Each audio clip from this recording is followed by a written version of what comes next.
Good morning, welcome to Zee Telugu news. నేను రత్న. ఢిల్లీ దత్తరెళ్లింది. ప్రధాని నివాసం లోక్ కళ్యాణ్ మార్గ్ లో కాంగ్రెస్ ధర్నాకు దిగడం దేశవ్యాప్తంగా సంచలనంగా మారింది. కాంగ్రెస్ అగ్రనేతలు ఖర్గే, రాహుల్ గాంధీ, ప్రియాంక గాంధీ బైఠాయించారు. దాదాపు 3 గంటల పాటు నినాదాలతో హోరెత్తించారు. కేంద్ర మంత్రి జితేంద్ర సింగ్ రాయబారం జరిపినప్పటికీ ఫలించలేదు. కేంద్ర మంత్రి ధర్మేంద్ర ప్రధాన్ రాజీనామా చేయాల్సిందేనని వాళ్లు పట్టుబట్టారు.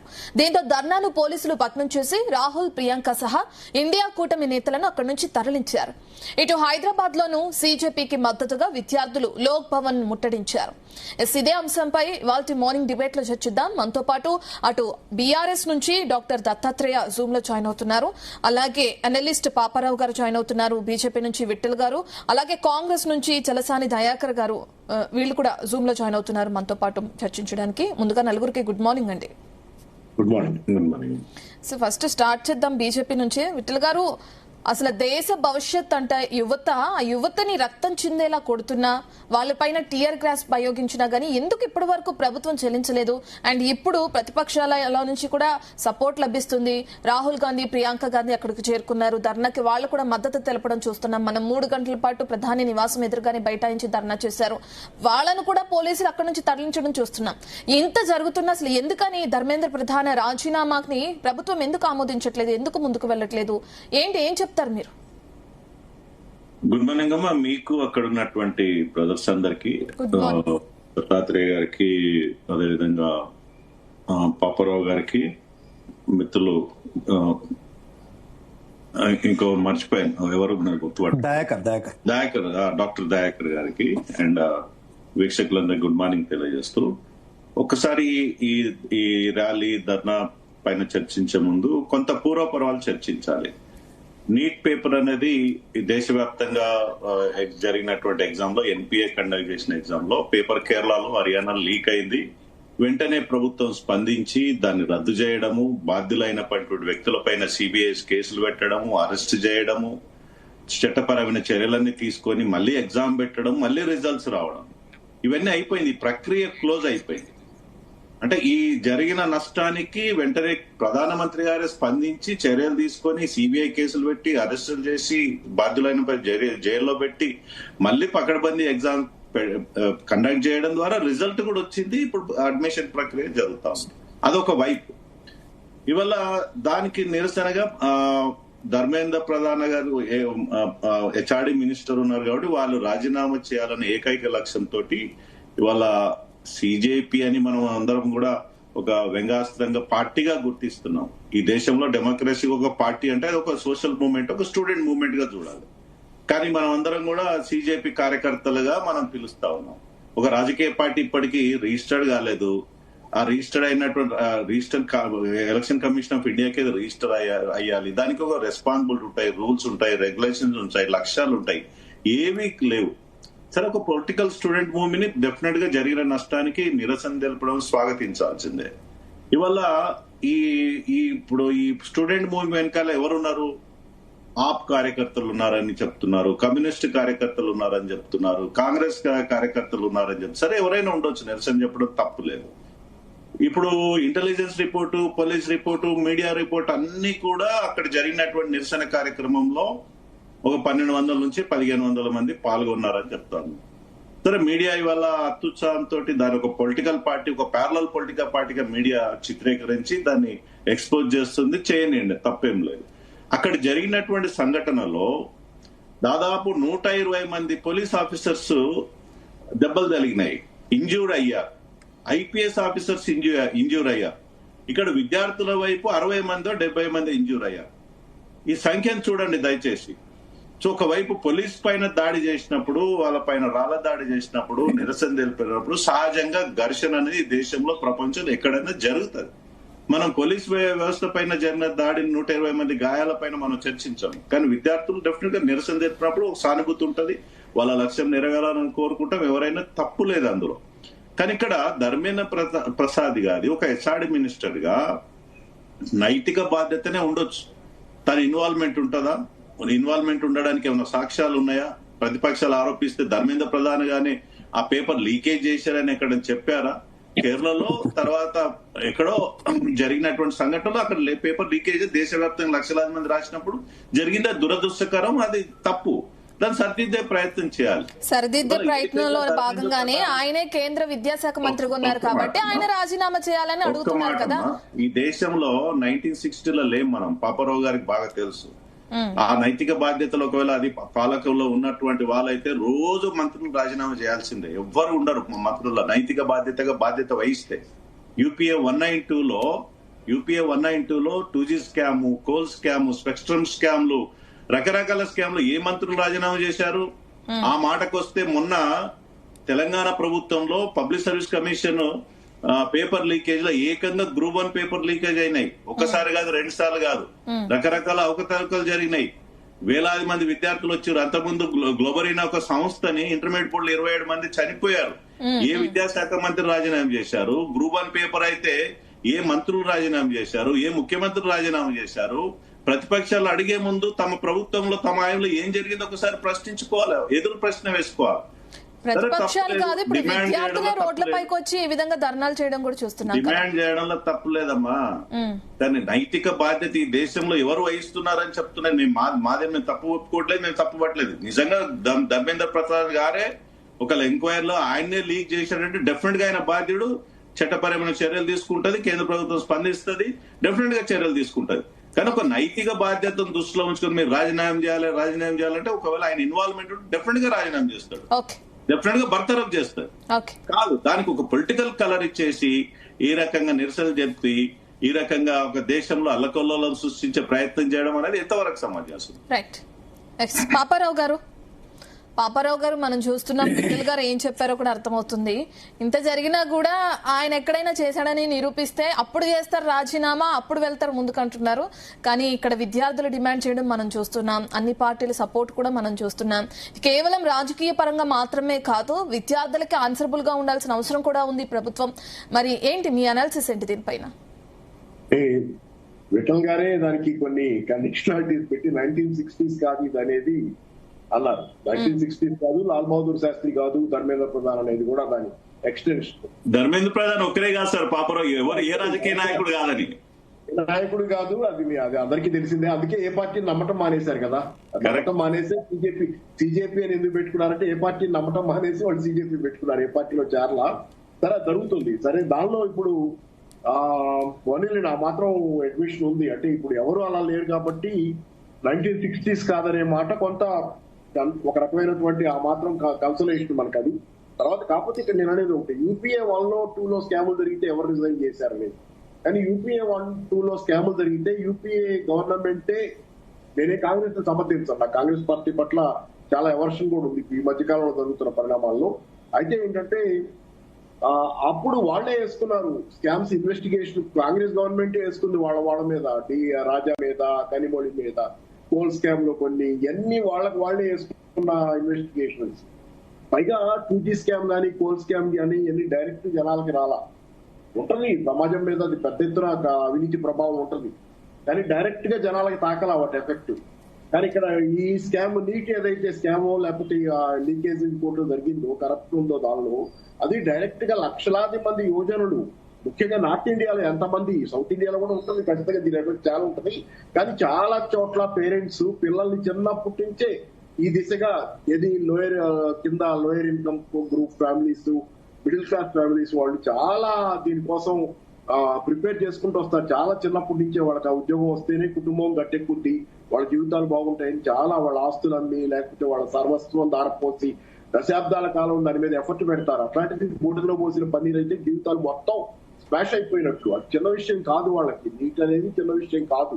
ఇంత డైరెక్ట్ గా ఎఫెక్ట్ ఉంది అందరి మీద. మీకు కోల్ స్కామ్ లో కానీ 2Gలో కానీ ఈ రకమైనది లేదు డైరెక్ట్. మరి అప్పుడే ఎంక్వైరీ చేశారా, అన్ని జరిగినాయి. సరే ఇప్పుడు ఎంక్వైరీ చేశారా, ఏది చేశారా అది వేరే విషయం. కానీ నేను చెప్పేది ఒకటి, ఆ రోజు కూడా డి రాజా అనుకుంటా, డిఏ కదా ఏదో, ఆయన కానీ కనిమొళి కానీ వీళ్ళు అప్పుడు లేరు మంత్రులుగా. తర్వాత వాళ్ళు లేరు, తర్వాత వాళ్ళు పక్క తప్పుకున్న తర్వాత వాళ్ళు విచారణ మీద జరగటం, జైలుకు కూడా వీళ్ళు వచ్చారు కదా ఒకళ్ళిద్దరు. ఏంటంటే చిన్న కాంగ్రెస్ పార్టీని విమర్శించడానికి సవాళ్ళకి ఉన్నాయి కాంగ్రెస్ పార్టీ మీద. అది సరైన ప్రతిపక్షమేగా మేము ఉండలేకపోతుంది. నిన్న బీజేపీ చేసిన ఆందోళన తాలూకు అలా కెరటన్ తాలూకు పైన కూర్చొని సాయంత్రానికి ధర్నా చేసి దాంతో ఏదో అయిపోతుందని కాంగ్రెస్ పార్టీ ఉద్యమం లేకపోతే ఏదైనా అలజడో ఆందోళన చేసుకుందంతా సిజేపీ 2 రోజుల నుంచి జరుగుతుంది. నిన్నటికి వీళ్ళు వచ్చి నేను సాయంత్రం అక్కడ కళ్యాణ మార్గం ఏదో ఉంది కదా, అది ఆయన ప్రధానమంత్రి గారి సేఫ్టీ వేరి అక్కడ కూర్చొని మొత్తం క్రెడిట్ అంతా తమకే వస్తున్నారు. అంటే కాంగ్రెస్ పార్టీగా దాని గురించి మరి పోనీ కాంగ్రెస్ పార్టీ ఉన్న రాష్ట్రాల్లో ఏం జరుగుతుంది, కాంగ్రెస్ పార్టీ ఉన్న అధికారంలో ఉన్న రాష్ట్రాల్లో ఏం జరుగుతుంది, సక్రమంగా ఉందా, ఏది సక్రమంగా ఉంది, ఏది సక్రమంగా లేదు. కాబట్టి విద్యార్థులు కూడా దీనికి కాకపోతే ఏంటంటే డైవర్షన్ టాక్టిక్ అయింది. ఎవరికి ఉపయోగపడుతుంది ఇది? అటు కాంగ్రెస్ పోతే బీజేపీ, బీజేపీ పోతే కాంగ్రెస్ కు ఉపయోగపడే తప్పితే ఇది నేను సాయంత్రం చేసినటువంటి దాంట్లో ఎందుకంటే టాపిక్ కూడా వాళ్ళు అది కూడా ఉంటుంది కాబట్టి మరి చేసింది జనాలకు ఎంతవరకు ఉపయోగపడుద్ది అనేది, ప్రజలకు ఏమైనా ఉపయోగపడుద్దా? I don't think Congress party రేపు పొద్దున అధికారంలోకి వచ్చినా జనాలకి ఎందుకంటే ఇంతవరకు ప్రత్యామ్నాయ విధానాలే ప్రకటించలేదు కదా. 2024 ఎన్నికల్లో, లోక్సభ ఎన్నికల్లో కానీ అంతకుముందు ఎన్నికల్లో కానీ బీజేపీ మీద ఫైట్ చేస్తా దీని ప్రత్యామ్నాయ విధానాలు ఏం చెబుతుంది? ఒక సెక్యులరిజం అంటుంది.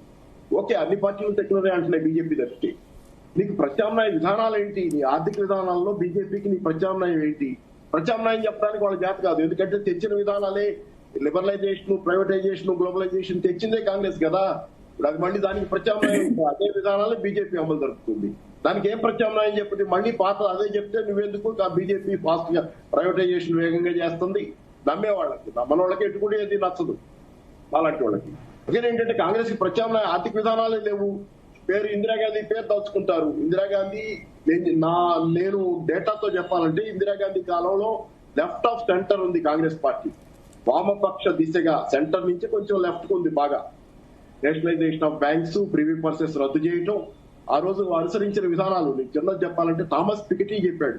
ఏమన్నా అంటే ఇందిరాగాంధీ కాలంలో ఆ 80లప్పుడు దేశంలో ఆర్థిక అసమానతలు అంటే ఇన్కమ్ పంపిణీ, ఆర్థిక సంపద పంపిణీ 100 రూపాయల్లో 6 రూపాయలు మాత్రమే టాప్ 1% ధనవంతులకు వెళ్ళి, అది 1929 కాలంలో అప్పుడు 21% వెళ్ళి, మళ్ళీ ఇప్పుడు 22% టాప్ 1% ధనవంతులకు వెళ్తున్నాయి. 100 రూపాయల్లో 22 రూపాయలు ఈ రోజు టాప్ 1%కి వెళ్తున్నాయి. అదే ఇందిరాగాంధీ కాలంలో ఏమైనా తరగని ఏంటి కానీ సంస్కరణలు కానీ మార్పులు కానీ ఆ రోజు అది 6 రూపాయలకి తగ్గింది. అసమానతలు తగ్గినాయి దేశంలో. అయితే పేదరికం చాలా ఉండొచ్చు కానీ అసమానతలు తగ్గినాయి.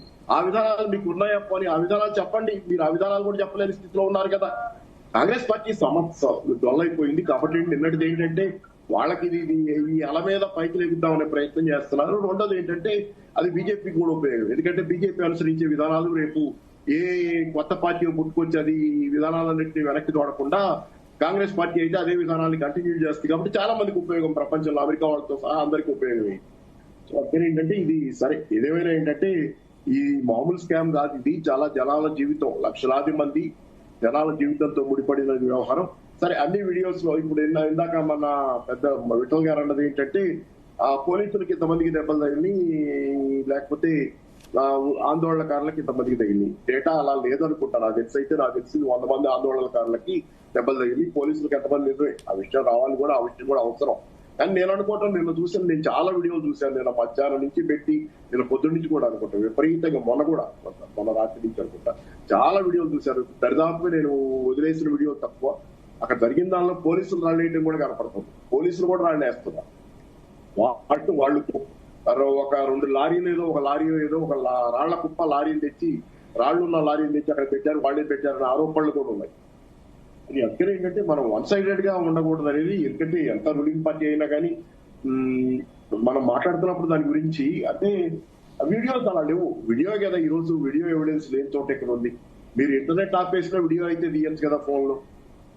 తర్వాత లేట్ గా దాన్ని అప్లోడ్ చేస్తారు అంతే కదా. వీడియో ఎవిడెన్స్ ఏది పిల్లలే ముందు రాళ్ళేశారు, పిల్లలు కొట్టారు పోలీసులు అన్నట్టు లేదు. వాళ్ళ మీద తార్కికం జరిగినట్లుగానే ఉంది. కాబట్టి సరే ఒక పెద్ద మార్పు దిశగా దేశం వెళ్తుంది అనేది మాత్రం ఖచ్చితంగా కనపడుతుంది. ధర్మేంద్ర ప్రధాన్ గారిని అయితే మాత్రం నేను ఒక వీడియో చూశాను, అది ఏది ఎవరితో ఏదో గుర్తులేదు కానీ మంచి వీడియో. రేణుకా చౌదరి ఏదండి రేణుకా చౌదరి గారు పార్లమెంట్ ముందు అది కాదు నేను వేరే వీడియో చూశాను. వాళ్ళు చెప్పేది ఆ వీడియోలో ఆయన 5 రీజన్స్ చెప్తున్నాడు. మెయిన్ గా ధర్మేంద్ర ప్రధాన్ ని వాళ్ళు రాజీనామా చేయించరు. ఎందుకంటే ధర్మేంద్ర ప్రధాన్ ఈస్టర్న్ ఇండియాలో చాలా ఇంపార్టెంట్. వాళ్ళకి ధర్మేంద్ర ప్రధాన్ బీజేపీకి ఈస్టర్న్ ఇండియాలో ఎస్టాబ్లిష్ అవ్వటం కోసం వాళ్ళు అక్కడ వేళ్ళూరుకోవడానికి గట్టిగా ప్రయత్నం చేస్తున్నారు. దానిలో ఇంపార్టెంట్ ఎందుకంటే ఒడిశాలో గెలిపించింది కూడా, ఒడిశా అనేది వాళ్ళకి అంత ఈజీ కాదు గెలవటం. అట్లాంటి స్టేట్ లో ధర్మేంద్ర ప్రధాన్ ఒక వ్యూహకర్తగా పార్టీని గెలిపించాడు. అలాగే బీహార్ గెలుపులో ఆయన పాత్ర ఉంది. ఆ క్యాస్ట్ కాంబినేషన్ ఏదైతే ఉందో, non Yadav OBCs and extremely backward OBCC, ఇది అంతా తేవటంలో ఆయన పాత్ర చాలా ఉంది. అది ఇప్పుడు డిస్టర్బ్ అవుతుంది కాబట్టి ఆయన్ని రిజైన్ చేయించరు.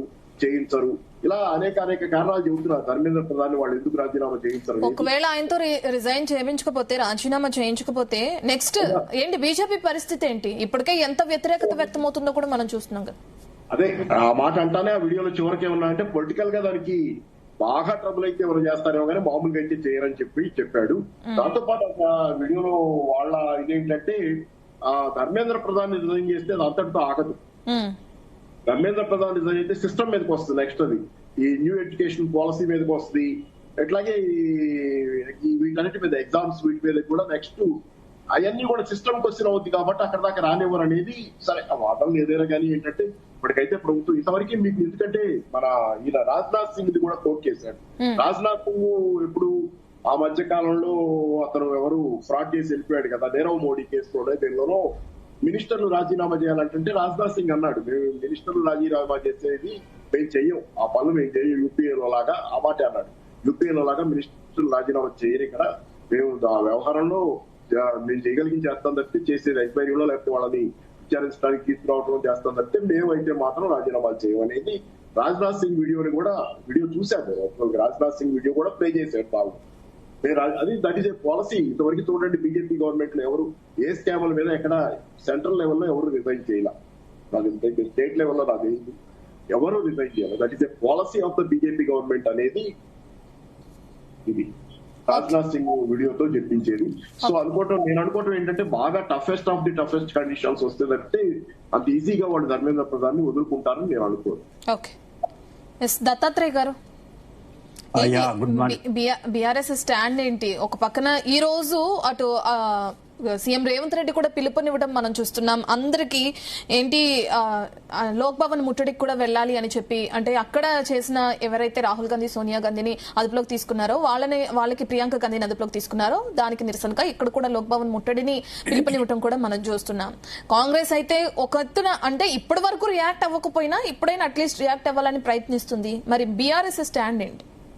మేము అంటే గుడ్ మార్నింగ్ రత్న గారు, మీకు ప్యానెల్ ఉన్న పెద్దలు విఠలన్న గారికి, పాపారావు సార్ గారికి, అలాగే మిత్రుడు దయాకర్ కి, జీ తెలుగు ప్రేక్షకులకు, యాజమాన్యానికి మేమేమంటున్నామంటే ఫ్రమ్ ద బిగినింగ్ మా నాయకుడు కేటీఆర్ గారు చెప్తూనే ఉన్నారు చాలా స్పష్టంగా, తెలంగాణ రాష్ట్రంలో యువత నిరుద్యోగులు ప్లస్ 2 లక్షల ఉద్యోగాల కోసం కొట్లాడుతున్నారు. ఇక్కడ ఒక ఉద్యమం జరుగుతా ఉంది 2 లక్షల ఉద్యోగాల కోసం. అట్లాగే దేశవ్యాప్తంగా యువత నరేంద్ర మోడీ గారి ప్రభుత్వం పైన పెద్ద ఎత్తున 2 కోట్ల ఉద్యోగాల అంశం కావచ్చు, ఆ తర్వాత ఇప్పుడు జరుగుతున్నటువంటి నీట్ పేపర్ల లీకేజ్ విషయం కావచ్చు. ఒకసారి పేపర్ లీక్ అయిందంటే అధికారుల నిర్లక్ష్యమో లేకపోతే టెక్నికల్ ప్రాబ్లమో లేకపోతే ఇంకేదో జరిగింది, వ్యవస్థలో లోపాలునే అనుకోవచ్చు. కానీ వ్యవస్థను నడుపుతున్నటువంటి వ్యక్తుల చేతుల్లో కూడా ఏదైతే బీజేపీ పాలిత రాష్ట్రాల్లో 46 సార్లు మిగతా పేపర్లు అంటే పబ్లిక్ సర్వీస్ కమిషన్ ఎగ్జామ్స్ ఏదైతే పెడతారో, యూపీఎస్సీ లాంటి ఎగ్జామ్స్ కావచ్చు లేకపోతే మిగతా ఎగ్జామ్స్ కావచ్చు, బీజేపీ పాలిత రాష్ట్రాల్లో 23 రాష్ట్రాల్లో దాదాపు 22 రాష్ట్రాల్లో 19 రాష్ట్రాల్లో పేపర్ లీకేజీలు జరిగినాయి 43 సార్లు. సో ఇది యథేచ్ఛగా కొనసాగుతూనే ఉంది. అయితే దేశవ్యాప్తంగా యువత ఒక అన్రెస్ట్ లో ఉందండి. మేము కొన్ని పారదర్శకత విషయంలో కావచ్చు, ఒక ఎగ్జామ్ పెడితే దానికి శాంటిటీ ఉండడం విషయంలో కావచ్చు, దాన్ని ఒక పారదర్శకంగా నిర్వహించి పకడ్బందీగా నిర్వహించి యువతకు మెరిట్ విద్యార్థులకు ఆ మెడికల్ సీట్ అనేటువంటిది రావడానికి సహకరించే విషయంలో కావచ్చు ప్రభుత్వం ఫెయిల్ అయ్యింది అంటే ప్రభుత్వంలో ప్రతి శాఖకు ఒక మంత్రి ఉంటాడండి. ఇవాళ విద్యాశాఖ మంత్రిగా ధర్మేంద్ర ప్రధాన్ గారు పనిచేస్తున్నప్పుడు ఖచ్చితంగా తను బాధ్యత తీసుకోవాల్సిన అవసరం ఉంది. వ్యవస్థలో లోపం జరిగింది, లేకపోతే ఎగ్జామ్ పెట్టిన వాళ్ళ తప్పు, లేకపోతే నేషనల్ టెస్టింగ్ ఏజెన్సీది తప్పు, లేకపోతే సిబిఎస్ఈది తప్పు అని సంస్థల మీద నెట్టేసి తన పదవిని కాపాడుకునే ప్రయత్నం చేయడం కరెక్ట్ కాదు.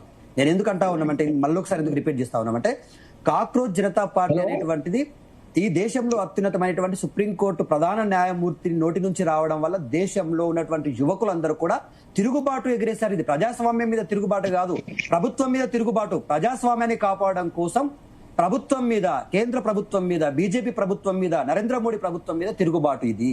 ఏ విషయంలో? నీ ప్రభుత్వం నడుపుతున్నటువంటి విధానంలో లోపాలున్నాయి. ఇవాళ మనం దేశంలో ఒక 5-6 ఉద్యమాలు చూసినాము రత్న గారు. ప్రధానంగా మనం చూసినాము రైతు ఉద్యమాలు చూసినాం. 4 నల్ల చట్టాలు తీసుకొస్తే ఆ నల్ల చట్టాలన్నీ తిరిగి వెనక్కి తీసుకునేటువంటి పరిస్థితి మనం ఎందుకు వచ్చింది? ఈ దేశంలో ఉన్న రైతులందరూ రోడ్డు మీదకి వచ్చి సంవత్సరాల పాటు ఎందుకు ధర్నాలు చేయాల్సిన పరిస్థితి ఏర్పడిందో బీజేపీ నాయకులు ఆలోచించాల్సిన అవసరం ఉంది. అట్లాగే మనము మహిళా రెజ్లర్స్ అని చూడకుండా కూడా సాక్షి మాలిక్ కావచ్చు, వినేష్ పోగట్ కావచ్చు, బజరంగ్ పురియా లాంటి వాళ్ళు ఈ దేశానికి ఒలింపిక్స్ లాంటి దాంట్లో పథకాలు తీసుకొచ్చిన వాళ్ళు అనేటువంటి దాని మీద కూడా గౌరవం లేకుండా నడి రోడ్డు మీద వాళ్ళని పడేసి తొక్కి వాళ్ళని అరెస్టులు చేసి అతి కిరాతకంగా వాళ్ళని బాధ పెట్టే సందర్భాలు మనం చూసినాం. ఇవాళ 4 లేబర్ చట్టాలు, ఇవాళ నల్ల లేబర్ చట్టాలు తీసుకొచ్చి ప్రభుత్వ రంగ సంస్థల్లో పనిచేస్తున్న కార్మికులు కావచ్చు, ప్రైవేట్ రంగ సంస్థల్లో పనిచేస్తున్న కార్మికులు కావచ్చు, వాళ్ళకి అసలు హక్కులే లేనట్టుగా 8 గంటలు పనిచేయాల్సిన వాళ్ళని 12 గంటలు పనిచేయాలని చెప్పేసి దుర్మార్గంగా వాళ్ళ మీద ఈ చట్టాలు రుద్దడం, వాళ్ళకి అసలు స్వేచ్ఛ లేకుండా చేయడం, ఆ శక్తిని దోసుకోవడం, వాళ్ళ శ్రమని దోసుకోవాలనేటువంటి ఉద్దేశంతో ఇవాళ బీజేపీ ఈ చర్యలు తీసుకోవడం. కాగ్ విషయంలో మనం చూసాం, సిఏఏ, ఎన్ఆర్ఐ లాంటి విషయంలో కూడా ఈ దేశం తిరుగుబాటు చేసింది. అగ్నిపథ్ విషయంలో ఈ దేశాన్ని రక్షించాల్సిన అతిపెద్ద సంస్థ రక్షణ రంగ సంస్థని ప్రైవేటు పరం చేస్తూ ఉంటే చూస్తూ కూర్చున్నారు. అక్కడ కూడా దేశవ్యాప్తంగా యువత మొత్తం కూడా రైల్వే స్టేషన్ల ముట్టడి కావచ్చు, రైలు రోకోలు కావచ్చు, రోడ్లపైకి వచ్చి నిరసనలు తెలియజేసిన సందర్భాలు మనం చూసాం. ఇవాళ అత్యంత ప్రతిష్టాత్మకంగా నిర్వహించాల్సినటువంటి నీట్ పరీక్ష విషయంలో కూడా ఇవాళ దేశం ముందు నరేంద్ర మోడీ గారి ప్రభుత్వం విఫలమైంది. మరి ఎవరు బాధ్యత వహించాలి? ప్రధాని నరేంద్ర మోడీ గారు కావచ్చు, ఇంతకు ముందు పాపారావు చెప్పినట్టుగా రాజ్నాథ్ సింగ్ గారు కావచ్చు, మేమెవరం రాజీనామాలు చెయ్యం, మాది రాజీనామా ధోరణి కాదు, మేము ఇట్లాగే ఒంటెద్దు పోకడలు పోతాం, మూర్ఖంగానే వ్యవహరిస్తాం, ఎన్ని తప్పులు జరిగినా కూడా మేము సమర్థించుకుంటాం. ఈ దేశంలో దేవుడు పేరు చెప్పి 4 లక్షల గ్రామాల నుంచి ఫండ్ రేజ్ చేసి ఒక దేవుని గుడిని నిర్మిస్తే ఆ దేవుని సొమ్ముకు కూడా దోచుకున్నటువంటి పరిస్థితులు మనం చూసినాం. నరేంద్ర మోడీ గారి ప్రభుత్వంలో రాముణ్ణే నిలువు దోపిడీ చేసినటువంటి సందర్భాన్ని మనం చూసినాం. ఎట్లా చెప్తారండి ఇప్పుడు దేశం? ఈ నరేంద్ర మోడీ ప్రభుత్వం ఇన్ని అంశాల్లో ప్రజల ముందు ముద్దాయిగా నిలబడ్డప్పుడు, ప్రజల ముందు దోషిగా నిలబడ్డప్పుడు దీనికి జవాబుదారీతనం ఎవరు చెప్పాలా? ఇవాళ దేశ యువత అండి, ఇవాళ కాంగ్రెస్ పార్టీని కూడా వాళ్ళు రావద్దు అంటున్నారు, మిగతా పార్టీల వాళ్ళు కూడా మీరు రావద్దు, ఇది పొల్యూట్ అవుతుంది, మేము స్వచ్ఛతంగా చేస్తున్నటువంటి ఉద్యమం ఇది. మా తిరుగుబాటులో ప్రధానంగా 5 డిమాండ్లు ఉన్నాయి. మాకు నంబర్ 1, ఫస్ట్ ఇది విద్యాశాఖ మంత్రిగా ఉన్నటువంటి ధర్మేంద్ర ప్రధాన్ గారు రాజీనామా చేయాలి. నంబర్ 2, ఎవరైతే విద్యార్థులు ఈ నీట్ పరీక్ష నిర్లక్ష్యం వల్ల ఆత్మహత్య చేస్తున్నారో వాళ్ళ కుటుంబానికి 1 కోటి రూపాయల ఎక్స్గ్రేషియా ఇవ్వాలి. నంబర్ 3, పరీక్ష నిర్వహణ విషయంలో ప్రభుత్వం జవాబుదారితనంగా వ్యవహరించాలి. ఇట్లా ఒక 5-6 అంశాలను పెట్టుకుని వాళ్ళు ప్రధానంగా ఈ దేశ ప్రభుత్వం ముందు డిమాండ్లు పెడితే వాళ్ళని దేశద్రోహులుగా, లేకపోతే తుకడే గ్యాంగుగా, లేకపోతే ఉగ్రవాదులుగా, పాకిస్తాన్ సంబంధించినటువంటి వ్యక్తులుగా పోల్చడం అంటే ఈ దేశ పౌరులని, ఈ దేశంలో ఉన్నటువంటి ప్రజాస్వామ్యాన్ని కాపాడడం కోసం ఉద్యమం చేస్తున్న వాళ్ళని మీరు మణిపూర్లో చూసినాం కదా మేడం. మహిళలని నిలువున తగలబెట్టినటువంటి సందర్భాలు చూస్తే కూడా నరేంద్ర మోడీ మౌనముని గారు, విశ్వగురువు గారు నోటి నుంచి మాట రాదు. మరి మహిళలను ఒక వర్గానికో, లేకపోతే ఒక రిలీజియన్కో, లేకపోతే ఒక మైనారిటీ వర్గానికి చెందినటువంటి వర్గాల మహిళల మీద దాడులు జరిగితే నరేంద్ర మోడీ గారి నోటి నుంచి మాటలు రావు. మరి ఎవరు మాట్లాడాలండి? ఈ దేశ ప్రధాని గారికి విదేశాలు తిరిగేటువంటి సమయం ఉంటది, విదేశాలకు సంబంధించి వెళ్ళడానికి పర్యటనలకు షెడ్యూల్ ఉంటది. కానీ ఈ దేశంలో ఉన్న అతిపెద్ద సమస్య అయిన విద్యార్థుల సమస్య, నిరుద్యోగుల సమస్య, రైతుల సమస్య, కార్మికుల సమస్య, ఆటగాళ్ల సమస్యకు సంబంధించిన పరిష్కారాల విషయంలో ఆయనకు సమయం దొరకదు, వాళ్ళతో మాట్లాడరు. దత్తాత్రేయ గారు ఎక్కడి వరకు దారి తీస్తుంది ఇది? ఆల్రెడీ 15 years మనం అధికారంలో ఉండడం చూస్తున్నాం బీజేపీ. ఈసారి ఇంత భారీ ఎత్తున నిరసన తగులుతుంది ప్రభుత్వానికి, అయినా కానీ ప్రభుత్వం తీసుకునే చర్యల్లో మనకు అంత పట్టేం కనిపించట్లేదు. సో ఎక్కడి వరకు దారి తీసే అవకాశం ఉంది? ఇదే పులి స్టాప్ ఇక బీజేపీ? మేడం, ఒకటి మాత్రం చాలా క్లియర్, ఇక్కడ అంటే విద్యార్థుల యొక్క ఆత్మవిశ్వాసం మాత్రం చాలా ప్రగాఢంగా ఉంది. ఎందుకంటా ఉన్నానంటే నేను ఒక నేషనల్ మీడియాకి సంబంధించినటువంటి కొన్ని విజువల్స్ నేను విన్నాను. వాళ్ళు మాట్లాడినటువంటి వాయిస్ నుంచి ఏమొస్తుందంటే, మేము మా భవిష్యత్తు కోసం చేస్తున్నాం ఈ పోరాటం. ఆడపిల్లలు బాత్రూమ్ లోకి వెళ్తే బాత్రూమ్ లో కూడా పారామిలిటరీ బలగాలను పెట్టి వాళ్ళని బాత్రూమ్ లోకి పోకుండా ఇబ్బంది పెట్టడం, అనవసరంగా లేని అంబులెన్స్లను తీసుకొచ్చి వాళ్ళ ర్యాలీ మధ్యలోకి వెళ్ళి అంబులెన్స్లను పోతున్నట్టుగా ఆ ర్యాలీని డిస్టర్బ్ చేయడం, అక్కడే పోలీసు వాహనంలోనే రాళ్ల కుప్పలు పెట్టి వాళ్ళ మీద దాడులు చేయించే ప్రయత్నం చేశాం, పోలీసులే వాళ్ళపైన రాళ్లు చెప్పులు విసిరే ప్రయత్నం చేయడం. ఇంతకుముందు విఠలన్న గారు మాట్లాడుతున్న నాకు ఆశ్చర్యం అనిపించింది. పోలీసుల మీద నిరసనకారులు దాడి చేసిండ్రు, 150 పైచులకు పోలీసులు గాయపడ్డారు అన్నారు. మరి యువత రక్తం చిందించింది అన్న. ఢిల్లీ పుర వీధుల్లో పార్లమెంటు గేటు సాక్షిగా యువత రక్తాన్ని చిందించింది. ఆ రక్తానికి జవాబుదారితనం ఎవరు? ఎవరి కారణంగా రక్తం చిందించింది? ఎవరి కారణంగా రోడ్డు మీదకి వచ్చి యువత నిలబడి నిరసన తెలియజేస్తుంది?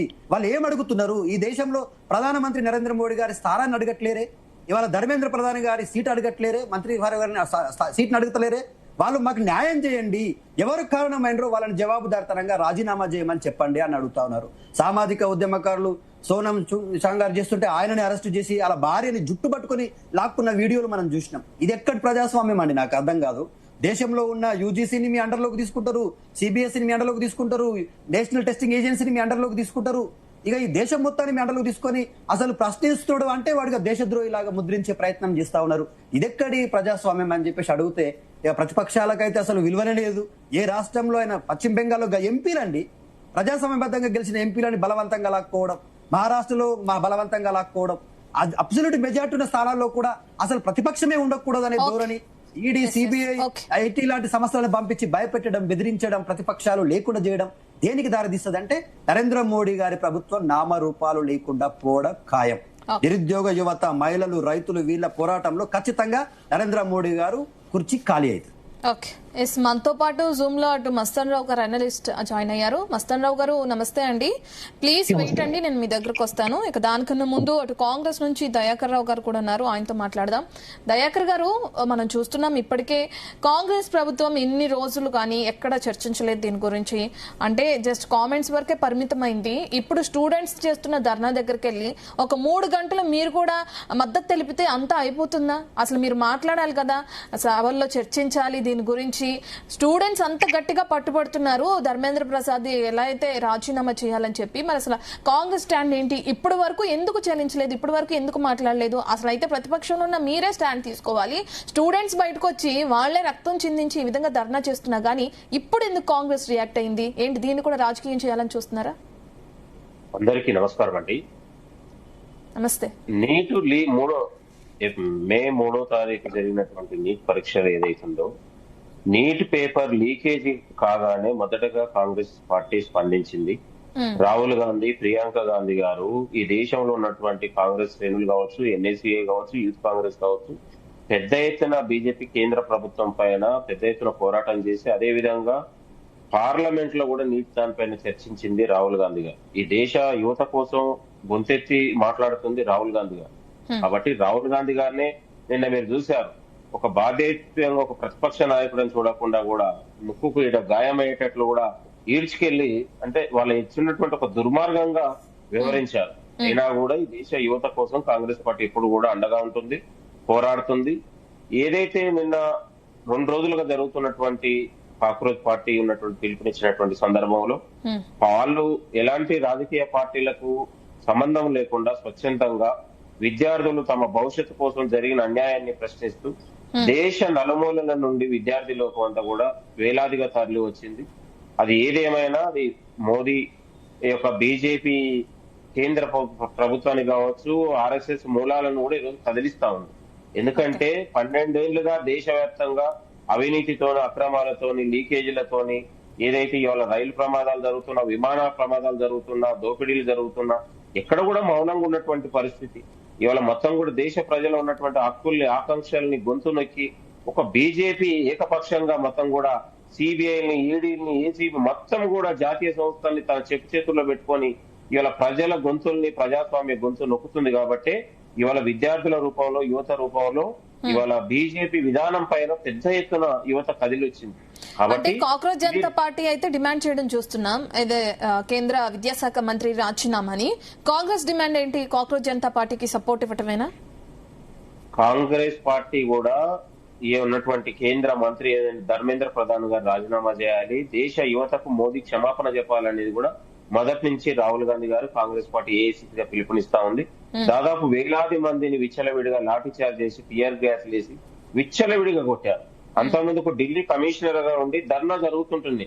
ఢిల్లీ కమిషనర్ ఉన్నటువంటి సతీష్ గోల్పాన్ తొలగించి అనురాగ్ కుమార్ గారు, జమ్మూ కాశ్మీర్ లో ఉన్నటువంటి అనురాగ్ కుమార్ ఏదైతే ఉగ్రవాద దాడులలో కీలకమైనటువంటి ఒక ఐపీఎస్ ఆఫీసర్ తీసుకొచ్చి అక్కడ ఉన్నటువంటి క్రూరంగా అణిచివేసే ప్రక్రియను చూసాం మనం. అంటే విద్యార్థుల పైన లాఠీ చార్జ్ కావచ్చు, రాళ్ల దాడి కావచ్చు, అంటే ఒక క్రూరంగా భయభ్రాంతులకు గురి చేసి ఇవాళ అణిచివేయాలని కుట్ర చేసినా కూడా విద్యార్థులు తమ ప్రాణాలను లెక్కించి ఇవాళ ఈ దేశాన్ని కాపాడండి, మోడీని ఉన్నటువంటి అవినీతిని ఎదిరించండి, నీటి లోపాలతో పాటు మాకు జరిగిన అన్యాయానికి బీజేపీ కేంద్ర ప్రభుత్వం ముమ్మాటికి జవాబు ఇవ్వాల్సిందే, ప్రధాని ఏదైతే ధర్మేంద్ర ప్రధాన్ రాజీనామా చేయాలని ఒక ఏకైక డిమాండ్ పెట్టుకొని ముందుకెళ్తా ఉన్నారు. కాబట్టి మేమేమంటున్నాం అంటే బీజేపీకి ఇక కాలం, ఎందుకంటే దేశ ప్రజలందరూ కూడా ఒకటి కాబోతా ఉన్నారు. బీజేపీని బొందబెట్టే రోజులు దగ్గరలో వస్తా ఉన్నాయి. వాళ్ళ విధానాలు, వాళ్ళ యొక్క అవినీతి, వాళ్ళ యొక్క ఉన్నటువంటి ఫ్యూడల్ ఏదైతే భావజాలం ఉందో దానికి ఉన్నటువంటి దేశ యువత కూడా రగిలిపోతా ఉంది. ఐటీ సంస్థలు కావచ్చు, దేశవ్యాప్తంగా నిరుద్యోగం పెరిగిపోయింది. మొత్తం కూడా ప్రైవేటు వ్యక్తులు దారదత్తం చేస్తా ఉన్నారు. ఆదాని అంబానీలకు దేశ సంపదని దోచిపెడతా ఉన్నారు. దేశంలో మాట్లాడే శక్తుల్ని గొంతు నొక్కుతా ఉన్నారు. ఎవరు మాట్లాడితే వాళ్ళ మీద అర్బన్ నక్సలైట్లని, ఎవరు మాట్లాడితే వాళ్ళ మీద రకరకాల కేసులు పెట్టి నిర్బంధించే ప్రయత్నం జరుగుతా ఉంది. ఎవరు మాట్లాడతారంటే సివిల్ సొసైటీ ఎవరు మాట్లాడితే వాళ్ళకి ఈ ధర్నాలో కూడా మొత్తం కూడా ఆరాధించే ప్రయత్నం జరుగుతా ఉంది. కాబట్టి యువతకు మోదీ క్షమాపణ చెప్పాల్సిందే. నీటి లీకేజ్ పైన ఒక్కసారి జరిగింది కాదు, ఇది పదే పదే జరుగుతున్నా కూడా 2 సంవత్సరాలు ఏకంగా ఒకటే కాలక్రమంలో జరుగుతున్నా కూడా దాని ఎందుకు లోపాలు, ఆయన హర్యానా ఎలక్షన్ లో లేకపోతే బీహార్ ఎలక్షన్ లో ఒరిస్సా ఎలక్షన్ లో తిరిగి మొత్తం కూడా విద్యా వ్యవస్థని పట్టించుకోకుండా నిర్లక్ష్యం చేసినటువంటి సందర్భంలో మొత్తం కూడా ప్రైవేటు వ్యక్తులు, కోచింగ్ సెంటర్ల యజమానులు ఉన్నటువంటి ఎంపీలు, మెడికల్ సీట్లు ఉన్నటువంటి ఎంపీలు అందరూ కూడా దాంట్లో చోరీ మొత్తం కూడా నీటిని లీకేజ్ చేసి వాళ్ళకు అనుగుణంగా మార్చుకోగలిగారు. రాజస్థాన్ వేదికగా మొత్తం కూడా అంటే దేశంలో మొత్తం మొదటగా ఏంటంటే ఐఐటి ర్యాంకులు కానీ నీట్ ర్యాంకులు కానీ రాజస్థాన్ కేంద్రంగా జరుగుతుంటది. కాబట్టి దీంట్లో ప్రధానంగా ఒక లీకేజ్ కేంద్రంగా రాజస్థాన్ ఏదైతే జరిగిందో దాన్ని గట్టునట్టు చేయకుండా, దాన్ని అసలైన దోషులను పట్టించుకోకుండా తూతూ మంత్రంగా సిబిఐ విచారణ చేసి దానిపైన నీటి ఎగ్జామ్ పెట్టి రిజల్ట్ ఇవ్వగానే 22 లక్షల మంది యొక్క జీవితాలు, వాళ్ళ యొక్క టైం, వాళ్ళ యొక్క మానసిక వేద ఇవన్నీ ఏముండదండి. ఎగ్జామ్ పెట్టి పోగానే మొత్తం కూడా తూతూ మంత్రం లాగా చేస్తే ఎట్లండి? కాబట్టి ప్రధానమంత్రి గారు దీన్ని మౌనం వీడాల్సిందే. కాకపోతే ఏంటంటే వాళ్ళు ఇవ్వకపోతా ఉన్నారు. ఇవాళ ధర్మేంద్ర ప్రధాన్ గారిని తొలగిస్తే మా పీఠాలే కదిలిపోతాయి, ఇది కేంద్ర ప్రభుత్వానికి అవమానంగా భావిస్తా ఉన్నారు.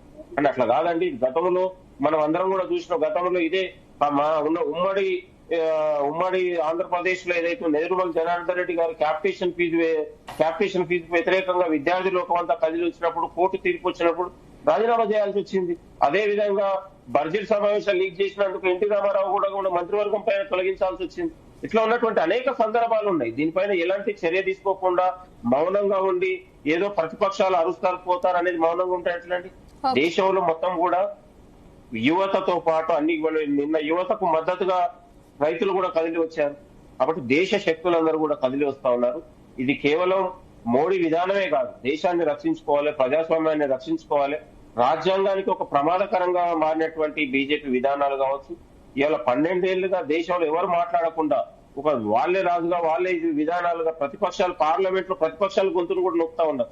నిన్నగాక మొన్న మీనాక్షి నటరాజన్ గారు మధ్యప్రదేశ్ లో మనందరం చూస్తుంటే కూడా ఏదో ప్రైవేట్ కేసును కూడా బూచిగా చూపించి అంటే ఎన్నికల్ని ఎంట్లో మనం మ్యానిపులేట్ చేస్తున్నారు మనందరం కూడా చూసాం. కాబట్టి ఎలక్షన్ కమిషన్ వాళ్ళ ఏజెంట్ గానే అయిపోయింది, సిబిఐ వాళ్ళ ఏజెంట్ గానే, ఈడీ వాళ్ళ ఏజెంట్ గానే, రాజ్యాంగం ఉన్నటువంటి సంస్థలు, అటానమస్ సంస్థలను కూడా వాళ్ళ చెప్పు చేతుల్లో పెట్టుకొని ప్రజల గొంతులు నొక్కే ప్రయత్నం జరుగుతా ఉన్నది. ఏది ఏమైనా ఈ రోజు కాక్రోచ్ తో పాటు యువత చేస్తున్నటువంటి పోరాటం ఇది చాలా ఒక ప్రజాస్వామ్యాన్ని రక్షించే విధంగా వాళ్ళది ఉంది. ఆ పోరాటానికి అందరూ కూడా మనం ఒక బాధ్యతగా కూడా భాగం పంచుకోవాల్సిన అవసరం ఉంది. దీనికి బీజేపీ మౌనం విడాల్సింది. ధర్మేంద్ర ప్రధాని రాజీనామా చేయడం ద్వారా ఏంటంటే ఒక కదలిక వస్తుంది, ఇంకోసారి ఇలాంటి ప్రక్రియ జరగదు అనేది మనకు ఉన్నటువంటి ఆలోచన. ఓకే, మస్తాన్ రావు గారు, సరే ఏంటి మీ అనాలిసిస్ ఏంటి దీనిపైన? విద్యార్థులు ఒత్తిడి తట్టుకోలేక 12 మంది ఆత్మహత్య చేసుకుని చనిపోయారు. 22 లక్షల మంది భవిష్యత్తు ఇప్పుడు ప్రశ్నార్థకంగా మారింది. అయితే విద్యార్థులు డిమాండ్ చేసేది ఒకటే, జవాబుదారీతనంగా ఉండండి, మార్పులు తీసుకురండి, ఇటువంటివి మళ్ళీ జరగకుండా చూడండి, ధర్మేంద్ర ప్రసాద్ ఏదైతే రాజీనామా కోరుతున్నామో దాన్ని చేయండి అని చెప్పి అడుగుతున్నారు. దీన్ని ప్రభుత్వం ఎందుకు దీనికి సంబంధించి ముందుకు వెళ్ళట్లేదు? ఇంకా ఎవరిని కాపాడాలని ఇలా చేస్తుంది అనుకోవచ్చు బీజేపీ ప్రభుత్వం? ఏంటి మీ అనాలిసిస్ ఏంటి దీనిపైన? గుడ్ మార్నింగ్ అండి, ప్యానెల్లో ఉన్న పెద్దలకు, డీటెయిల్ ప్రేక్షకులకు గుడ్ మార్నింగ్. యాక్చువల్ గా ఇప్పుడు జరుగుతున్న సోనం వాంగ్చుక్ నిరాహార దీక్ష కావచ్చు, లేదంటే నిన్న జరిగిన పార్లమెంట్ దగ్గర ఏదైతే ముట్టడించారో వాళ్ళ మీద లాఠీ చార్జ్ కావచ్చు, ఇవన్నీ వెనకాల మనం ఒకటి ఆలోచించాల్సి. ఇప్పుడు నీటికి సంబంధించి చూస్తే గత 2 పర్యాయాలు లీకేజీ అనేది ఆరోపణలో ఇంత ప్రభుత్వ దర్యాప్తులో కూడా తేలింది. సరే, ఇప్పుడైతే మళ్ళీ నీట్ కూడా మళ్ళీ రీ ఎగ్జామ్ కూడా పెట్టారు. అసలు వీటన్నిటికంటే నేనేమంటానంటే ఇంత పెద్ద ఎత్తున జరుగుతూ ఉన్నప్పుడు అసలు దేశంలో విద్యార్థి సంఘాలు ఏమైపోయినాయో నాకైతే అర్థం కావట్లేదు. మామూలుగా గతంలో చూడండి మీరు, కమ్యూనిస్ట్ పార్టీలకు సంబంధించి ఎస్ఎఫ్ఐ కానీ, ఏఎస్ఎఫ్ఐ కానీ, పీడిఎస్ కానీ లేదంటే ఢిల్లీలో సెంట్రల్ యూనివర్సిటీకి సంబంధించిన విద్యార్థులు కానీ విద్యార్థి సమస్యలు ఎక్కడైతే ఉంటాయో వాటి విషయంలో పోరాటం ఎక్కడ వెనకడిపోయేలా చాలా వీరోచిత పోరాటాలు వాళ్ళకి సంబంధించిన హిస్టరీ చూస్తే చాలా సాధించారు కూడా. వారి పోరాటాల ద్వారా ప్రభుత్వాల మెడలు ఉంచారు, ప్రభుత్వాలని దిగొచ్చేలా చేశారు అనేక. అసలు ఇంత పెద్ద ఎత్తున తల్లిదండ్రుల నుంచి మీరు చెప్పారు 22 నుంచి 24 లక్షల మంది దాకా ఉన్నారు. వాళ్ళందరూ తల్లిదండ్రులు అందరూ ఆందోళన చెందుతా ఉన్నారు. 12 మంది 20 మంది దాకా ఆత్మహత్యలు చేసుకున్నారు. ప్రభుత్వం నుంచి ఏమాత్రం స్పందన లేని పరిస్థితుల్లో, గత్యంతరం లేని పరిస్థితుల్లో వీళ్ళందరూ కూడా ఒక ప్లాట్ఫామ్ నిర్మించుకొని అక్కడికి వచ్చారు. అసలు ఇవాళ నిన్న జరిగింది చూస్తే కాక్రోచ్ జనతా పార్టీ సంబంధించి చూస్తే మనం దాని బ్యానర్ మీద జరుగుతుంది కానీ అసలు మనం గతంలో అది ఫస్ట్ ట్వీట్ చేసినప్పుడు కానీ లేదంటే సోషల్ మీడియా ప్లాట్ఫామ్స్ మీద అది విస్తృతంగా ప్రాచుర్యంలోకి వచ్చినప్పుడు కానీ కేంద్ర ప్రభుత్వం ఏమంది, అది విదేశీ సంస్థల నుంచి లేదా వాళ్ళ నుంచి వచ్చింది, వాళ్ళ ఫండింగ్ ఉంది, అసలు వాళ్ళకి ఎవరైతే సబ్స్క్రైబర్స్ కానీ వీళ్ళందరూ ఉన్నారో వ్యూవర్స్ కానీ దానిలో పార్టిసిపేట్ చేస్తుంది కానీ అంతా కూడా ఇది దేశ సమగ్రతకు దేశ భద్రతకు సంబంధించిన విషయం, వేరే దేశాల వాళ్ళ నుంచి ఫండింగ్ తీసుకొని ఈ విధంగా చేస్తున్నారట. రోజులు గడిచే కొద్దీ ఏమైంది, వాస్తవాన్ని ప్రజలు దేశం లేదా భారత ప్రభుత్వం కానీ మా ప్రధానమంత్రి గారు కానీ వాళ్ళ మంత్రులు కానీ ఈరోజు అంగీకరించాల్సిన పరిస్థితి వచ్చేసింది. సో అలాంటి దేశ వ్యతిరేకమైన కాక్రోచ్ జనతా పార్టీకి సంబంధించి ఏదైతే ఇప్పటి వరకు ప్రచారం చేశారో అదే పార్టీకి సంబంధించిన ప్రతినిధుల దగ్గరికి కేంద్ర మంత్రి వెళ్లాల్సిన పరిస్థితి, గత్యంతరం లేని పరిస్థితి వచ్చింది. అంటే ఇప్పటి వరకు కేంద్ర ప్రభుత్వం చేసిన ప్రచారం కావచ్చు ఇంకన్నీ అంటే అవన్నీ కూడా మరి దాన్ని అణిచివేయటానికి కొన్ని మార్గాలుగా మనం చూద్దామా.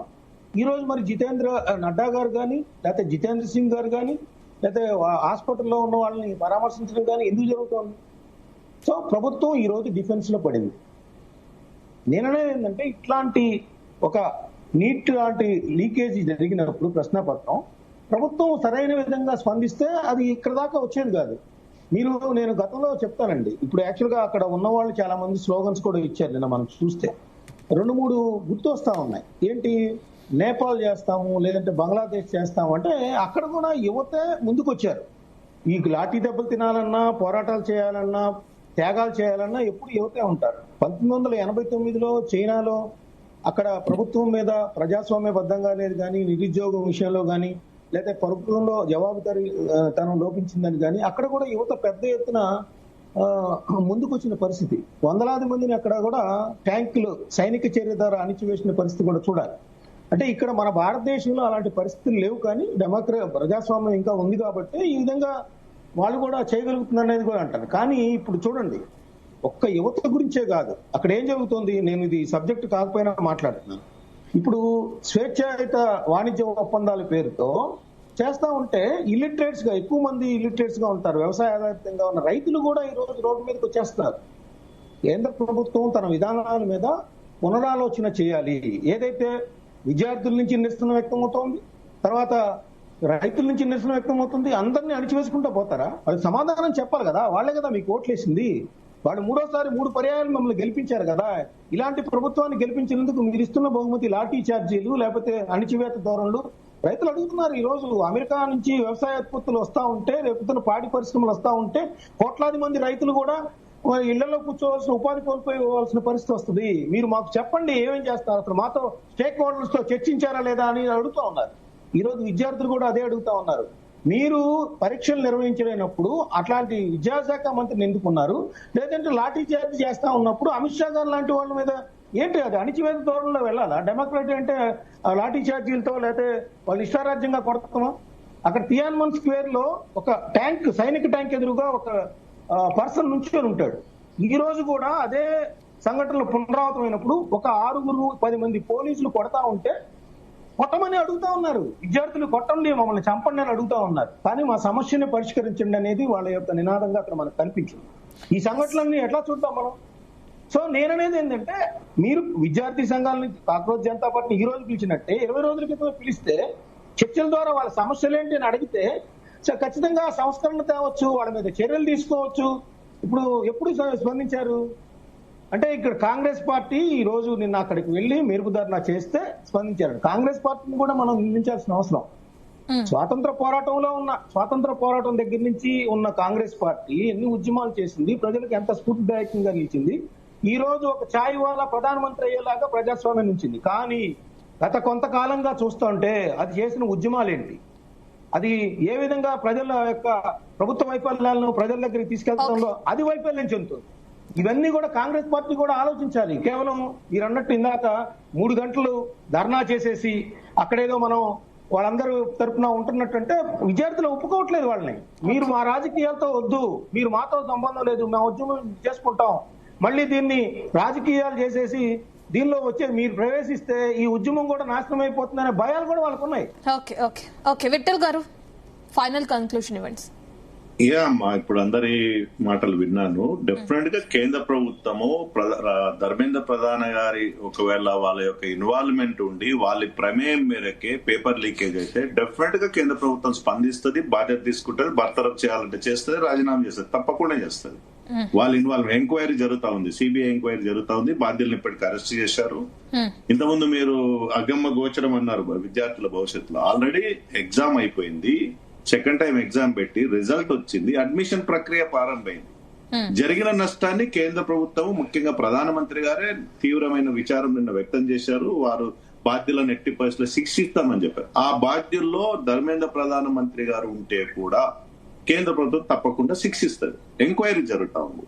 సో ఇవాళ మా మంత్రులు ఇంతకుముందు పాపారావు గారు చెప్పారు, నేను మళ్ళీ చెప్తాను, 1960లో లాల్ బహదూర్ శాస్త్రి ప్రభుత్వంలో మనం లేము, అప్పటి రాజకీయ వ్యవస్థలో మనం లేము.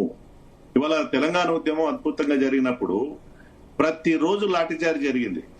విద్యార్థి సంఘాలుగా నాయకులు ఉన్నప్పుడు ఇక్కడ ఉన్నటువంటి దత్తాత్రేయ కావచ్చు, దయాకర్ కావచ్చు, ఉద్యోగ సంఘాలుగా మేము రోజు నిరసన లాఠీచార్జీలు, కేసులు, 100 కేసులు ఉన్నాయి. ఏ రాజకీయ నాయకుడు రాజీనామా చేశాడమో తెలంగాణ ఉద్యమంలో ఉన్నప్పుడు అప్పుడున్న కాంగ్రెస్ ప్రభుత్వం. మొన్న దశాబ్ద కాలంలో బీఆర్ఎస్ ప్రభుత్వం ఉంది.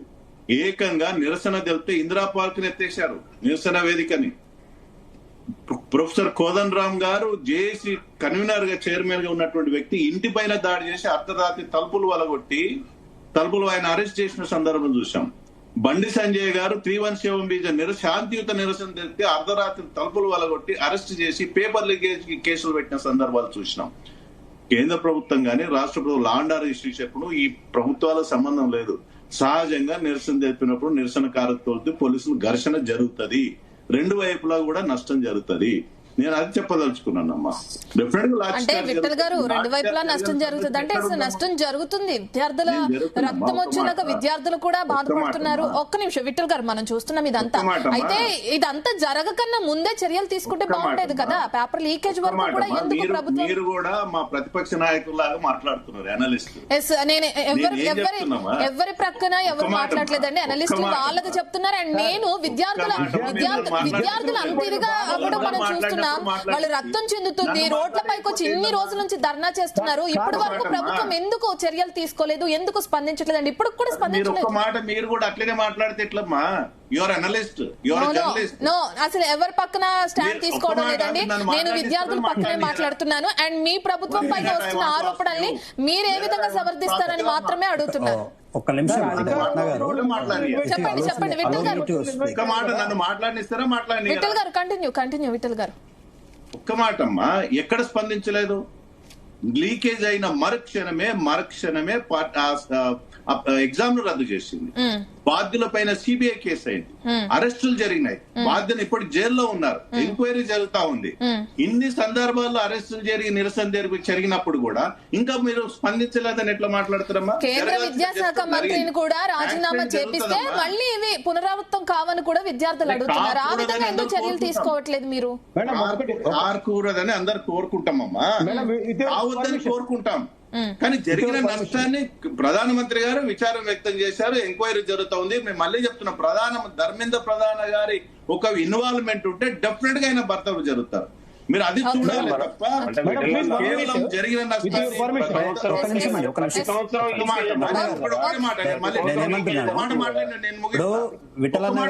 ముగిస్తామా? 1 minute, let's me give 1 minute. 1 minute మిగతా వాళ్ళు మాట్లాడతారు. గ్లోబరీనా సంస్థ ఇంటర్మీడియట్ బోర్డు లో పేపర్ వాల్యుయేషన్ లో 27 మంది చనిపోయారు, ఒక్కరు కాదు, 2 కాదు. మరి ఎందుకో కేటీఆర్ గారు రాజీనామా చేయలేదు, అప్పుడు ముఖ్యమంత్రి గారు రాజీనామా చేయలేదు. పేపర్ లీకేజ్ అయితే 50 లక్షల మంది రోడ్డు మీదకి వచ్చారు తెలంగాణ యువత. మరి ఏ రోజు కూడా కేటీఆర్ గాని తర్వాత బాధ్యులు మంత్రులు గాని రాజీనామా ఎందుకు చేయలేదు? ఇవాళ మమ్మల్ని ప్రశ్నిస్తా ఉన్నారు. ఏం జరిగింది? పేపర్ లీకేజ్, గ్రూప్ 1 పేపర్, ఆ పేపర్ లీకేజ్ లాగానే ఇవాళ విప్లవం కదా కొట్టుకుపోయి ఇవాళ కాంగ్రెస్ వచ్చింది. ప్రపంచంలో దేశంలో జరుగుతాయి. విద్యార్థుల యొక్క న్యాయమైన డిమాండ్ డెఫినెట్ గా పరిష్కరిస్తారు. కేంద్ర ప్రభుత్వం స్పందించింది, వాళ్ళతో చర్చలు ఇప్పుడు ఏమంటున్నానంటే దేశవ్యాప్తంగా వస్తున్నటువంటి నిరసనని తట్టుకోలేక, దేశంలో ఉన్నటువంటి యువతకు జవాబు చెప్పలేక, ఇవాళ మేము బాధ్యత ధర్మేంద్ర ప్రధాన్ గారు తప్పు చేస్తే అప్పుడు మేము ఆలోచిస్తాం. ధర్మేంద్ర ప్రధాన్ గారు తప్పు చేస్తారని ప్రూవ్ చేయడానికి ప్రభుత్వం మీ చేతిలో ఉంది, సంస్థలు మీ చేతిలో ఉన్నాయి. ఈజ్ ఇట్ పాసిబుల్ అండి? నైతిక బాధ్యత వహిస్తూ జవాబుదారితనానికి నిదర్శనంగా ఉంటూ ఇగో ఇవాళ ఈ దేశంలో ఇంతమంది యువకుల మనోభావాలు దెబ్బతిన్నాయి, వాళ్ళ జీవితాలు చిన్న భిన్నమైనాయి. వాళ్ళకు 6 సార్లు పేపర్ లీక్ అవుతుందండి. ఒకసారి లీక్ అయిందంటే అనుకోవచ్చు, 2 సార్లు లీక్ అయిందని అనుకోవచ్చు. యూజీ నీటి పేపర్ 4 టైమ్స్, పీజీ నీటి పేపర్ 2 టైమ్స్. ఇన్ని దఫలుగా పేపర్లు లీక్ అవుతున్నా కూడా మా ప్రమేయం లేదు, మేము మంత్రులం, మేము ఎవరి ప్రమేయం లేదు, అధికారులు చేసిర్రు, లేకపోతే ఇంకా వేరే ఒక్కొని సంబంధం లేని వాడిని తీసుకొచ్చి అరెస్ట్ చేసి వాడిని అరెస్ట్ చేసినాం కదా అని చెప్పి దొంగకు బూచిని చూపించినట్టుగా చూపించి తప్పించుకునే ప్రయత్నం. ఒకవేళ అదే నిజమై ఉంటే ఈ రోజు స్టూడెంట్స్ అందరూ బయటకు వచ్చేవాళ్ళు కాదు, వాళ్ళకి మద్దతు తెలుపుతూ ప్రతిపక్షాలు వెళ్లేవి కాదు. అక్కడ సోనం వాంగ్చుక్ కూడా ఏ విధంగా అయితే దీక్ష చేపట్టారో కూడా మనం చూస్తున్నాం. సోనం వాంగ్చుక్ అనేటువంటి వ్యక్తి ఒక సామాజిక ఉద్యమకారుడితో పాటు ఆయనకి ఈ కేంద్ర ప్రభుత్వం, ఇదే ప్రభుత్వం, నరేంద్ర మోడీ గారి ప్రభుత్వం రామన్ మెగాసెస్ అవార్డు ఇచ్చిందండి.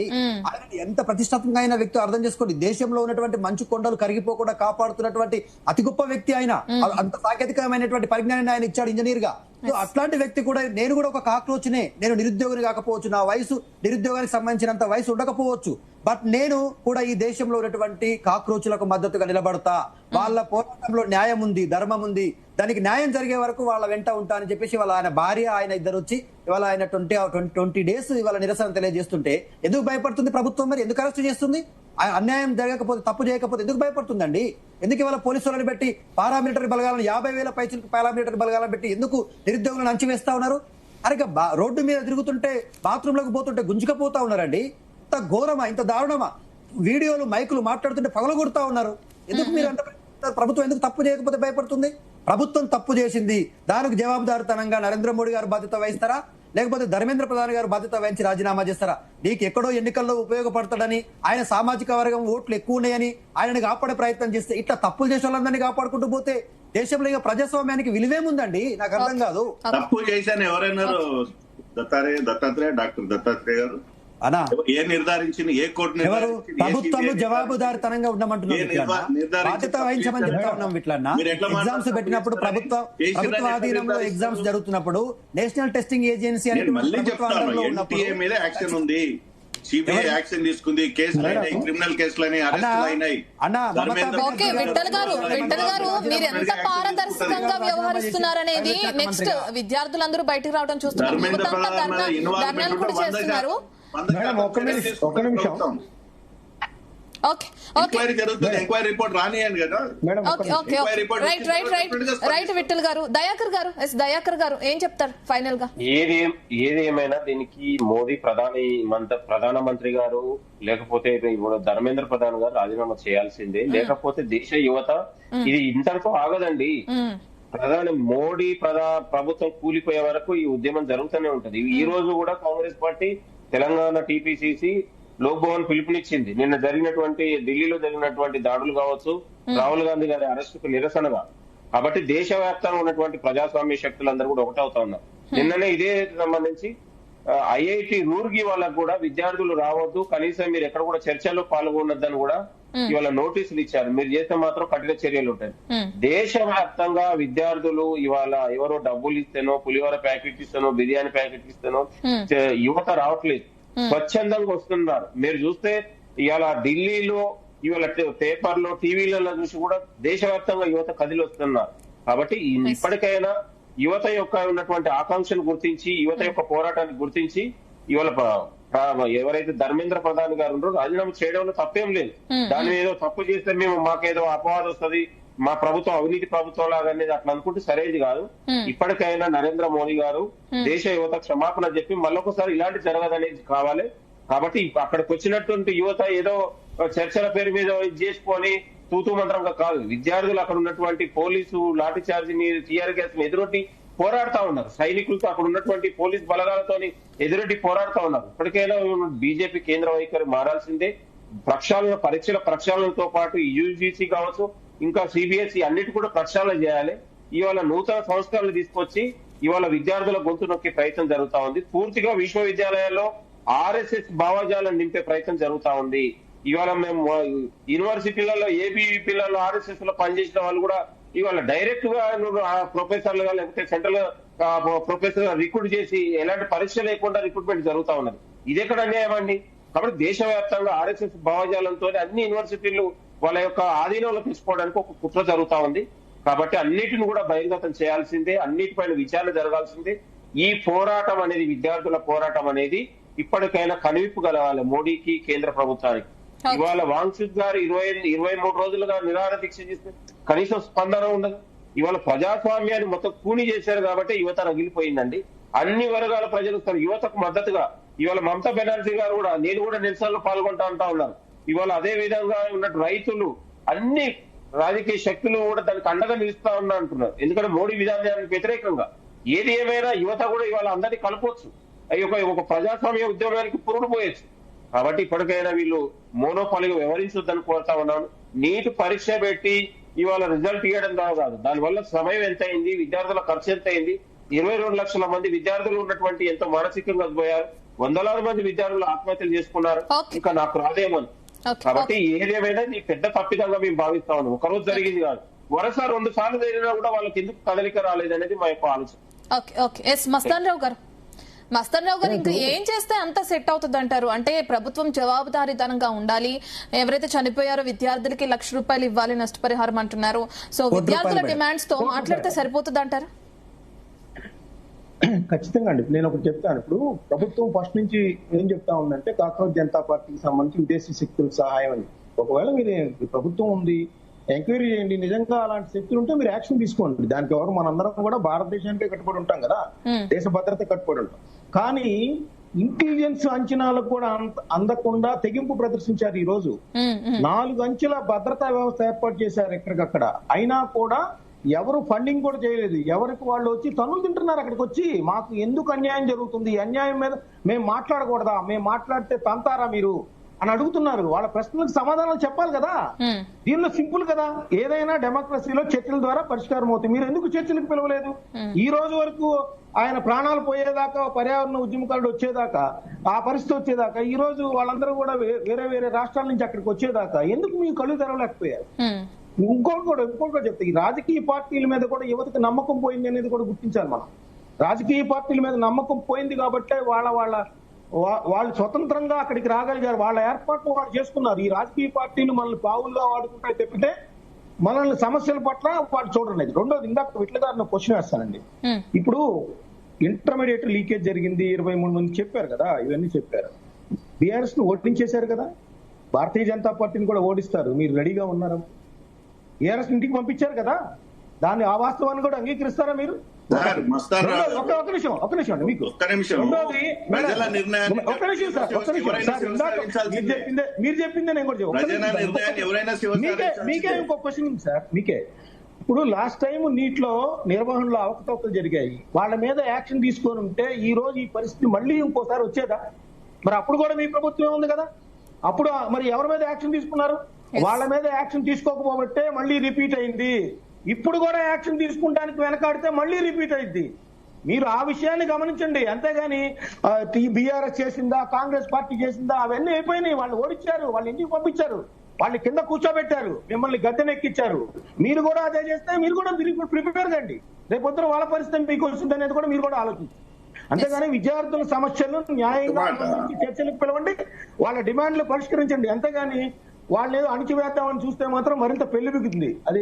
అది మీకు మీ పార్టీ అధికారంలోకి రావడానికి కూడా కాంగ్రెస్ పార్టీ చేసిన తప్పిదాలు, స్కామ్లే కదా. మరి మీరు ఈ రోజు కూడా అలాంటి వాళ్ళు పాటుపడితే మీరు కూడా రెడీ కండి, అంతే. డెఫినెట్ అండి. నేను చెప్పేది ఏంటంటే తప్పు జరిగినప్పుడు ఎంతటి వాళ్ళైనా శిక్షించడానికి కేంద్ర ప్రభుత్వం సిద్ధంగా ఉంది. దానికి ఎంక్వైరీ జరుగుతుంది, సిబిఐ ఎంక్వైరీ జరుగుతుంది. ఎగ్జామ్ రద్దయింది, మళ్ళీ ఎగ్జామ్ పెట్టడం జరిగింది, అడ్మిషన్స్ కొనసాగించబడుతున్నాయి. ఈ క్షణంలో ధర్మేంద్ర ప్రధాన్ గారి ఇన్వాల్వ్మెంట్ ఉంటే డెఫినెట్ గా చర్యలు తీసుకుంటారు. జరిగిన తప్పిదానికి ఇవాళ మన చర్యలు 12 మంది విద్యార్థులే మళ్ళీ ప్రాణాలు తిరిగి రావు. జరిగిన నష్టం జరిగింది. ప్రధానమంత్రి గారు కూడా నిన్న అదే మేడం చెప్పారు, జరిగిన భవిష్యత్తులో ఇట్లాంటి మిస్టేక్ జరగకూడదని, భవిష్యత్తులో ఇట్లాంటి తప్పిదాలు జరగకూడదని పకడ్బందీ చర్యలు తీసుకోవడానికి ప్రధానమంత్రి గారు స్వయంగా పిఎం ఆఫీస్ వాళ్ళు మానిటరింగ్ చేస్తున్నారు ఈ వ్యవస్థను. మొత్తం రావాల్సిన రిఫార్మ్స్ కూడా తీసుకొస్తారు. అసలు నీట్ అనేది దేశవ్యాప్తంగా జరగాల్సిన అవసరం ఉందా లేదనేది కూడా భారతీయ జనతా పార్టీ ప్రభుత్వంలో చర్చ జరుగుతుంది. అవసరమైతే ఆయా రాష్ట్రాలకు ఇచ్చే అవకాశం ఉంది. ఆ రిఫార్మ్స్ డెఫినెట్ గా స్వాగతిస్తాం.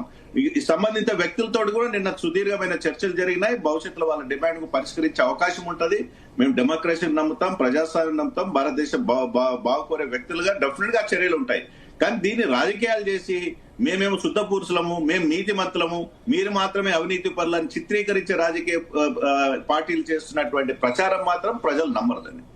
ఓకే, థ్యాంక్ యూ విఠల్ గారు, థ్యాంక్ యూ పాపారావు గారు, మస్తన్ రావు గారు, థ్యాంక్ యూ అండి. థ్యాంక్ యూ అటు దత్తాత్రేయ గారు, దయాకర్ గారు ఇవాల్టి మార్నింగ్ డిబేట్ లో పాల్గొన్నందుకు థ్యాంక్ యూ అండి. ఇవి ఇప్పటి వరకున్న details. Keep watching Zee Telugu news.